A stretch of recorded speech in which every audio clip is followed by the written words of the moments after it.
One में बुद्ध, जहां पशु भी शिष्य बने।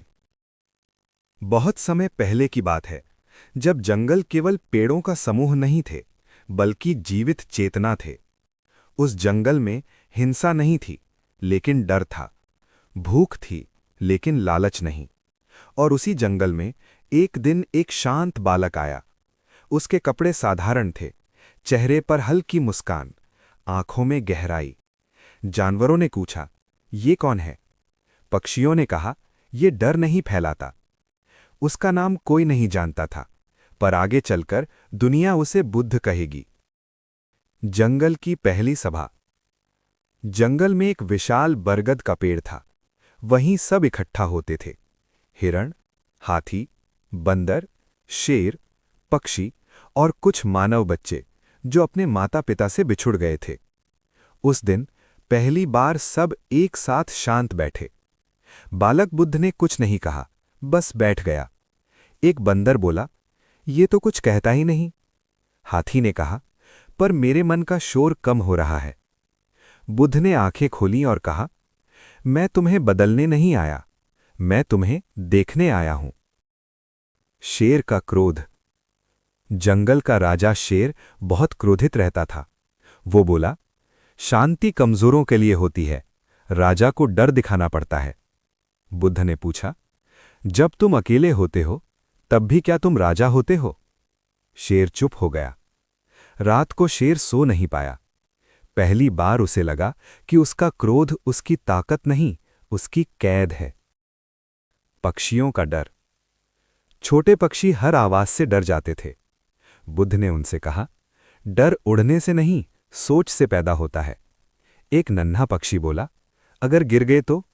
बुद्ध मुस्कुराए, गिरना दुख है, लेकिन डरकर ना उड़ना उससे बड़ा दुख है।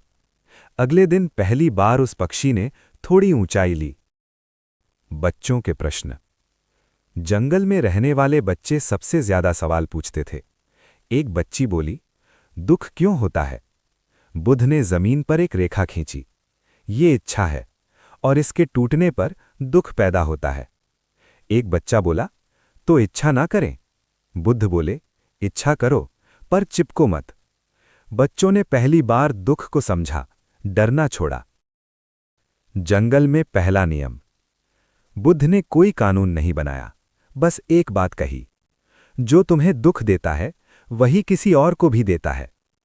उस दिन के बाद शेर ने अनावश्यक शिकार छोड़ा, बंदरों ने चोरी कम की, हाथी ने गुस्सा त्यागा, पक्षियों ने एक दूसरे को सताना छोड़ा। जंगल बदलने लगा। मृत्यु और करुणा। एक दिन एक बूढ़ा हिरण मर गया। सब रो रहे थे।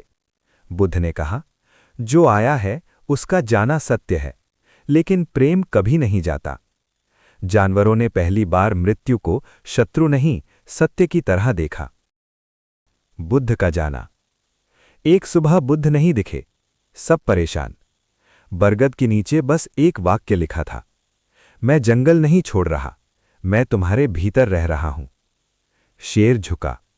पक्षी चुप थे। बच्चों की आंखों में आंसू और शांति दोनों थे। वो जंगल आज भी है। लोग कहते हैं, वहां जानवर आज भी अजीब तरह से शांत हैं। कहते हैं, बुद्ध ने जंगल को नहीं बदला, जंगल ने खुद को समझ लिया। और कहानी आपसे एक सवाल पूछती है, अगर जंगल में शांति संभव है, तो मनुष्य में क्यों नहीं? नमो बुद्धाय।